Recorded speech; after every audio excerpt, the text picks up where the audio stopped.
ഇത് മാസ് മോട്ടോഴ്സിൽ നിന്നാണ് Honda unicorn വണ്ടി മിസ്സിങ് കംപ്ലൈൻ്റ് ആയിട്ട് വന്നതാണ്. അപ്പോൾ നമ്മളത് കയറ്റിയിട്ട് ചെക്ക് ചെയ്യുന്ന സമയത്തേ കാർബേറ്ററിൻ്റെയാണ് കംപ്ലയിൻറ്റ്. കാർബേറ്ററുമായി റിലേറ്റഡ് ആയിട്ട് വന്ന കംപ്ലയിൻ്റാണ് ഈ മിസ്സിങ്ങിൻ്റെ പ്രശ്നം കാണിച്ചുകൊണ്ടിരിക്കുന്നത് കേട്ടോ. ഇതിനകത്ത് ശരിക്കും പെട്രോൾ കിടന്ന് മെൽറ്റായ ഒരു അവസ്ഥയിലാണ് ഇതിനകത്ത് കിടക്കുന്നത്. അതായത് ഇപ്പോഴത്തെ മെയിൻ പ്രോബ്ലം ഇപ്പോഴത്തെ പെട്രോൾ തന്നെയാണ്. അതായത് E20 പെട്രോൾ 20% എത്തനോൾ മിക്സ് ചെയ്തുള്ള പെട്രോളാണ് വരാം. അത് നമ്മളുടെ ഈ കാർബേറ്ററിനെയൊക്കെ ദ്രവിപ്പിക്കാനുള്ളൊരു കഴിവാണ് അതിനുള്ളത്. കാരണം എന്ന് വെച്ച് കഴിഞ്ഞാൽ 20% എന്ന് പറയുമ്പോഴത്തേക്ക് അത് പെട്രോളിനകത്ത് കൂടുതൽ സമയം കിടന്നത്. ഇപ്പോൾ ഡെയിലിയൊക്കെ ഉപയോഗിക്കാണ്ടിരുന്ന് കഴിഞ്ഞാൽ ഇപ്പോൾ ഇതിൻ്റെ ഉള്ളിലൊക്കെ നോക്കുമ്പോൾ അറിയാം ആ കപ്പിൻ്റെ ഭാഗമൊക്കെ ദ്രവിച്ച രീതിയിലേക്കാണ് തുടങ്ങിയേക്കണത്. അപ്പോൾ നമ്മൾ എങ്ങനെ ക്ലീൻ ചെയ്തിട്ടാലും കുറേ കഴിഞ്ഞ് കഴിയുമ്പോൾ ഈ പ്രോബ്ലം തന്നെ വീണ്ടും വരും.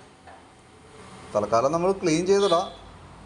വല്ല പെട്രോളിൻ്റെ ഓവർഫ്ലോൻ്റെ കംപ്ലയിൻറ്റോ മിസ്സിങ് കൂടുതലായിട്ട് ഇതിപ്പോൾ ക്ലീൻ ചെയ്യുമ്പോൾ കുറേ വ്യത്യാസം വരും. കാര്യമായിട്ടുള്ള മിസ്സിങ്ങൊക്കെ കാണിക്കുകയാണെന്നുണ്ടെങ്കിൽ നമുക്ക് കാർബേറ്റർ അസംബ്ലി പഴി ഫുള്ളായിട്ട് മേടിച്ച് മാറ്റാനാണ് പറ്റുള്ളൂ കേട്ടോ. തൽക്കാലം നമ്മളിത് ക്ലീൻ ചെയ്ത് റീസെറ്റ് ചെയ്യുന്നുണ്ട്. ഈ സ്ലോ ജെറ്റൊക്കെ ബ്ലോക്കായി പോയേക്കാണ്. ഈ ജെറ്റും മാറ്റി റീസെറ്റാക്കി ഇടുന്നുണ്ട് കേട്ടോ. അപ്പോൾ വീണ്ടും റിപ്പീറ്റ് ഇതേപോലെ ഓവർഫ്ലോൻ്റെ പ്രശ്നം എന്തെങ്കിലും കാണിക്കുകയോ ഇനി അതല്ലെങ്കിൽ കൂടുതലായിട്ട് മിസ്സിങ് വീണ്ടും റിപ്പീറ്റ് പിടിപിടിന്ന് വരികയോ ചെയ്യുകയാണെങ്കിൽ കാർബേറ്റർ അസംബ്ലി ഫുള്ളായിട്ട് മാറ്റണം കേട്ടോ. ഫുള്ളായിട്ട് കാർബേറ്റർ അസംബ്ലി മാറ്റിയാലും നമ്മൾ ഉപയോഗിക്കാൻ പോകുന്ന ഈ പെട്രോൾ തന്നെയാണ്. അപ്പോൾ പരമാവധി നമുക്ക് ഇതുമ്പോൾ തന്നെ അഡ്ജസ്റ്റ് ചെയ്ത് ഇടാം. അതിന് ശേഷം തീരെ പറ്റാണ്ടാവുമ്പോൾ എന്തെങ്കിലും മാറ്റുന്ന കാര്യത്തിനെ പറ്റി ചിന്തിച്ചാൽ മതി. ഓക്കെ.